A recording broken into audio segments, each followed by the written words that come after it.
Kembali lagi bersama saya Mas Radek di channel kesayangan kita si Bayak.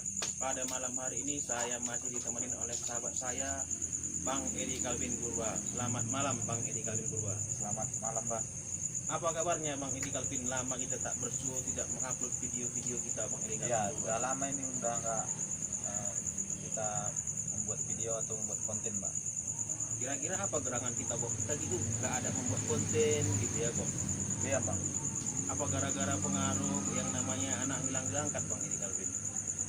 Ya, mungkin karena ada hilangnya anak, 3 anak yang hilang ini, yang dilangkat, Kita mungkin hanya itu fokus memantau saja ya. membangkitkan, ingin membuat konten juga. Tapi kita untuk sesi hari ini, untuk sesi ini tidak mengarah ke itu ya, Bang. Iya, karena cuman sebelum kita melakukan membuat konten kita pada saat hari ini, ada baiknya kita Bang Calvin meningkat kita sejenak kan seperti itu, agar adik-adik kita yang hilang dilangkat itu ya mudah-mudahan masih dalam keadaan sehat walafiat dan cepat ditemukan, baik itu kabar baiknya maupun itu kabar buruknya kan seperti itu. Jangan Saya yakin kembali tuh, Bang. kembali ya, kembali dia. Karena kalau manusia Tapi tidak saya pastikan yang kembali itu atau yang ditemukan itu berapa, tidak bisa saya pastikan. ya, yang penting kembali manusia harus punya keyakinan. Kalau kita tidak punya keyakinan, lebih baik tidak susah mengerjakan sesuatu. Karena yang kita tahu sekarang di medsos ini sedang waduh booming-boomingnya anak hilang diangkat, yang ada baiknya itu kan yang kita tahu, yang kita ingat itu belum tentu benar. Lebih baik kita simpan agar tidak menimbulkan kekacauan seperti itu, menambah dosa kita juga. Apa si penculik apa boleh digendam, Bang? Kita belum tahu nih penculik atau apapun, kita nggak tahu, tapi yang pastinya itu ya udahlah, sudah dikembalikan ke ranah hukum, kita hanya bisa berdoa Karena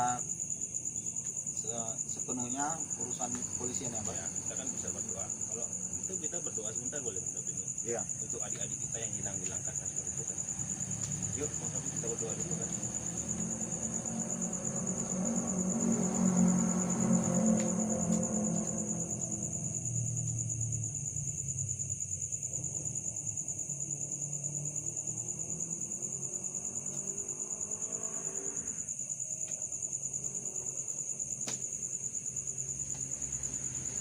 Amin.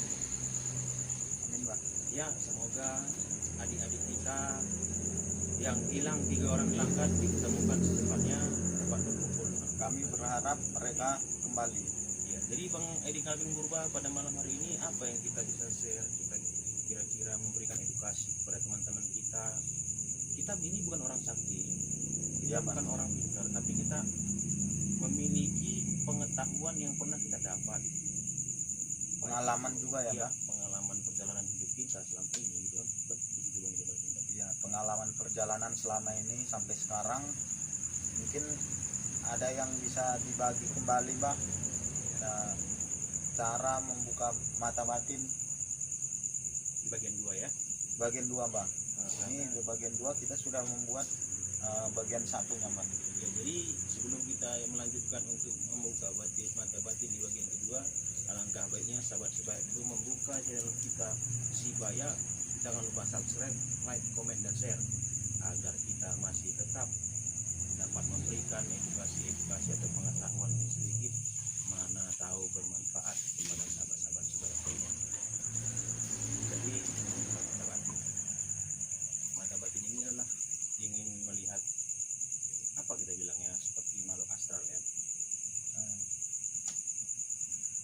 Kalau orang awam bilang makhluk halus, Bang. Makhluk halus, astral, jin, setan, demit, genderuwo, Segalanya, Bang, yang tak terlihat dengan kasat mata, Bang. ya, boleh lah yang tak terlihat oleh kasat mata ya kan. Apa itu yang tak terlihat oleh kasat mata? Orang yang tidak memiliki wujud Iya, Bang. padahal ya, jasad kan seperti itu. Jadi Agar dapat melihat yang membentuk, ya itulah yang hanya membentuk energi saja, Bang. iya, jadi caranya sebenarnya mudah untuk membuka mata batin ini. Yang pertama itu kan kita harus banyak berdoa dulu kepada Yang Maha Kuasa. Meminta dulu ya, Ya, Bang. karena apapun ceritanya, Yang Maha Kuasa yang menentukan layak atau melakukan penglihatan tersebut. Karena apapun yang dinamakan dengan mistik ini yang tak terlihat adalah rahasia, memiliki tabir. Ada yang bersifat rahasia ya Bang. Iya, jadi takutnya seperti ini, ketika kita tidak memohon petunjuk kepada Yang Maha Kuasa, asal melihat saja, kita melihat tidak sengaja kita ucapkan. Apa yang terjadi pada diri kita? Ya jalanin aja. Ya, kita kan nggak mesti bilang pasti itu tidak baik. Kan gitu. Jadi cara yang paling mudah itu yang kedua setelah kita memohon petunjuk kepada Yang Maha Kuasa adalah pergi ke tempat-tempat keramat, Bang. Kita harus mengunjungi tempat-tempat keramat. Iya. Kenapa harus tempat-tempat keramat kan gitu kan? Karena seperti ini, kita yakini tempat-tempat keramat itu memiliki banyak jin di tempat itu. Memiliki banyak energi yang bisa kita serap ya Bang. Ya, jadi begini dia, apa istilahnya dia, biasa karena terbiasa. Itu ya artinya ya. Jadi kita harus membiasakan di tempat keramat. Iya. Jadi Kita asah gitu. sedikit banyaknya kan mereka akan apa namanya? Sesekali terlihat. Ya ibaratnya gitu kayak asap, kelebatan terbang sana kemari dengan kecepatan tinggi gitu kan. Tapi ada tempo-temponya, ada waktu-waktu tertentunya mereka akan menyatakan senyata-nyatanya kepada kita. Ini tanpa menggunakan doa-doa atau amalan-amalan tertentu. Sampai di tempat keramat apa yang kita lakukan Bang? Duduk aja tenang gitu, ngerokok, minum kopi, minum kopi. Gitu. Atau mengamalkan sedikit doa. Ya namanya kita kalau masuk tempat keramat ya udah pasti berdoa. Ya alangkah baiknya kita mendoakan yang ada di tempat keramat tersebut. Ya nanti salah netizen ini Bang, penonton ini Bang, nonton Setia Sibaya ini dia cuma datang nonton aja, nongkrong Bang, nggak ada jasnya. Ya berarti Anda bukan salah satu orang yang dipilih oleh Yang Maha Kuasa atau Allah Subhanahu Wa Taala untuk memiliki kemampuan untuk dibukakan tabir pada saat itu. Kan seperti itu Bang Kalbi. Karena kita kembali segala sesuatunya itu adalah izin Yang Maha Kuasa. Selanjutnya Bang, selain itu Bang, Ya kita harus sering tidur di atas jam 12 malam. kita harus tidur di atas jam 12 malam.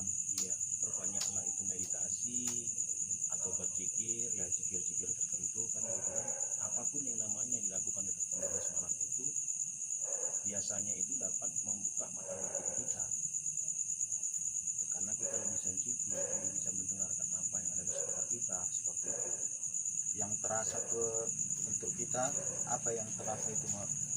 Biasanya kita akan merasakan dingin, seperti bulu roma gitu itu keriting gitu loh. Tiba-tiba bulu roma ini naik. Iya. Dan kita akan melihat pandangan-pandangan seperti suara-suara yang aneh gitu. Ya kita jangan takut karena kita tujuan kita membuka mata batin. Itu tujuan kita tidur di atas jam 12 itu juga mengasah kepekaan kita Bang. Ya udah pasti. Karena apa? Ketika kita sudah tidur di jam 12 yang ada adalah jadi ketika kita lelah ini antara sadar dan tidak sadar. Memang kalau makhluk halus ini jam puncaknya itu jam berapa Bang? Ya, Kenapa Bang menyuruh kita melatih kepekaan untuk membuka mata batin ini di atas jam 12 Bang? ya karena di saat itulah sudah mulainya yang namanya jin tadi itu mendapatkan kekuatannya hampir 90%. Titik kuat energi mereka di atas jam 12 ya Bang? Jam 12 tapi kita tidak sebutkan sampai jam berapa. Tidak bisa dipastikan. Ya. Kita tahu cuman tidak tahu apa juga kekuatan penonton Setia Sibaya. Yang penting di atas jam 12 energi kekuatan mereka sudah lebih kuat ya Bang? Iya. Jadi setelah itu ya perbanyaklah yang namanya kita ingin membuka mata batin itu seringlah mandi bunga. Mandi bunga apa itu Bang? Mandi bunga yang terserah Anda aja mau mandi bunga apa aja bisa dipakai. Karena kalau kita ingin membuka mata batin secara mudah itu ya tempelin jin. yang kita mandikan bunga apa itu Mbak? Biasanya itu bunga rampe, Bunga mawar, macan kera, mawar, macan kera, mawar ya. terus makan kantil. Makan kantil yang udah mekar atau yang masih Ya kalau bisa yang jangan mekar, yang masih jantan apa? yang Masih kayak- pucuk. kayak cabai ya, kayak pucuk. Oh, masih seperti cabai itu ya Mbak? Iya, jadi karena yang namanya jin ini sangat suka sekali yang namanya wangi-wangian atau bunga-bungaan. Bunga yang wangi-wangi ya Mbak? Iya, Kalau yang bunga yang bau lain nanti yang datang ya Mbak? kalau bunga yang bau itu biasanya itu gundurwo, Lain ya Mbak? kuntilanak, gitu kan. Ya. Tuyul suka yang bau-bau itu. Jadi orang bertanya sekarang ini lagi booming kok banyak tuyul sekarang ini. Saya di Surabaya banyak WhatsApp yang masuk ya. Banyak Mbak? Surabaya, yuk di kampung saya banyak tuyul gitu. Mbah, apa di situ tanggal tuyul. Tapi yang nggak enaknya ini bang, ini kalau ujung-ujungnya kok berapa maharnya gitu. Kan awak pun bacanya gitu nggak enak. Karena kita sudah bilang yang namanya penyakit itu kan termasuk penyakit itu. Penyakit masyarakat. Tuyul ini Mbak ya? Ya, penyakit masyarakat. Cerita mahar kita pun sedih jadinya kan kayak gitu. Jadi bang ini lebih buat Ya. teman-teman sebaya ya dimanapun berada ya, kita bukan gila mahar yang pasti. Kalau kita penyakit seperti tuyul tadi itu juga termasuk penyakit masyarakat, termasuk busuri kan, kita tidak memotongkan mahar. Tapi kalau yang namanya ilmu pelet, ilmu terbang, penarikan pusaka, kita tetap ada patokan-patokan tertentu. Intinya kalau untuk sudah mengarah kejahatan kami tidak mau menerimanya. Iya, karena Mbak Rade tidak mau menerimanya. iya, Banyak yang menawarkan kepada Mbak Rade yang ada yang mengarah ke kejahatan, banyak yang ditolak Mbak ya. iya. Apalagi santet, santet masa dibayar 7 juta, siapa yang mau sih? Iya, Iya kan? nyawa orang lebih Iya. berharga ya Mbak. Santet dibayar 1 juta, orang berobat ke dokter 1 juta cuma satu kali konsul. Iya. Jadi Langkah-langkah yang pertama tadi apa Mbak? kita bertanya kepada yang maha kuasa. Kita harus berdoa dulu kepada yang maha kuasa. Ya yang tadi Yang kedua apa tadi Mbak? berbanyak ke tempat keramat. Memperbanyak ke tempat-tempat keramat. Yang ketiga tadi ya kita tidur di atas jam 12 malam. Tidur di atas jam 12 malam. Yang keempat ya sering mandi bunga, makan bunga. Sering makan bunga, mandi bunga, tapi bunganya yang harus yang wangi-wangi ya, Iya, seperti bunga mawar, bunga kantil, Ya, karena kalau makan bunga beling, macan kera ya Mbak. ya, kalau makan beling dia lain, Bang. Itu endang, Itu kuda kepang. udah kepang ya. Ya beda-beda. Jadi hanya itu yang bisa kita bagikan untuk Ya satu lagi yang paling mudah sih, buka mata batin ini aja sih. Sebenarnya nggak menarik. Yang menarik itu bagaimana cara kita berkomunikasi dengan yang tidak melihat, yang tak terlihat kan gitu kan. Kalau kita hanya melihat tidak bisa berkomunikasi ya percuma. ya kadang kan kebanyakan mereka hanya penasaran ingin melihat tapi tidak berani komunikasi Mbak. Iya, iya. Tapi Ingin tahu, ingin membuktikan apakah itu benar? benar Mbak. Jadi satu saran saya kepada seluruh penonton sebaya dimanapun anda berada, kalau anda ingin mencoba berkomunikasi dengan yang tidak terlihat, cobalah anda ke tempat keramat yang memiliki pancuran yang mengeluarkan air. Anda situ mandi di situ mengenakan badan dari pancuran itu sampai jam 4 pagi. Mulai dari jam berapa itu Mbak? Jam 2 pagi. Mulainya Jam 2 pagi. jam 2 pagi sampai Jam 4 pagi. jam 4 pagi. Sampai anda merasa takut. Nanti anda itu akan ada yang berbicara, ya kalau anda berani anda jawab aja. Tapi kalau anda yang tidak bernyali besar, jangan coba-coba karena saya takut anda lupa bernapas. Karena apa? Air sudah dingin, kita takutan anda jantung anda jadi copot. Jadi Bang Kaldin apalagi kira-kira yang bisa kita share kepada Jadi yang sahabat-sahabat terakhir sekalian? tadi Pak, kita mandi di tempat keramat yang ada pancurnya mulai dari jam 2 sampai jam 4 pagi Mbak. Iya, gitulah kira-kira. Tandanya nanti Mbak kita sudah merasa ketakutan, Bukan, kita nanti di situ sudah mendengar suara-suara, suara-suara, ada orang yang bertanya. merasa seperti ketakutan, berarti dia sudah mendekat ya Pak. Iya. Penandanya gini, kalau suara itu terasa jauh, terdengar jauh berarti dia sudah ada di samping Anda. Tapi kalau suara itu masih terdengar sangat dekat Sangat dekat. sekali, mereka masih jauh masih sekali. jauh ya Anda. Jadi itu cara membuka mata batin yang terakhir tadi, yang gampang tapi Anda harus Memiliki nyali yang besar. Jadi Bang Edi Kalkin Purba, saya rasa ini aja yang bisa kita share pengetahuan kepada seluruh teman-teman, supaya kita bukan paranormal, kita juga bukan seorang dukun, tapi kita adalah seorang yang apa kita bilang ya, Kita hanya memberikan berbagi edukasi Mbak. iya, berbagi. Kita berusaha memotivasi, mempermudah yang sulit, karena kita tahu selama ini kalau orang bertanya, aku mau dibukakan mata batin ya, kau nanti nggak sanggup. Sebenarnya kita jawaban-jawaban itu tidak perlu kita sampaikan kepada orang yang minta tolong pada kita. Terus terang aja, mungkin kita bilang kan, Kalau kita katakan di sini tidak bisa Mbak, kita soal sanggup tidak sanggup kita harus bicarakan pribadi ya Mbak. iya, jangan, Kita tidak menakut-nakuti penonton si Bayak ya Mbak. iya, kalau mau coba datang jumpai, kan seperti itu. Jadi pemirsa Sebayak dimanapun Anda berada, saya rasa malam ini cukup edukasi ini aja yang kami bagi kepada Anda.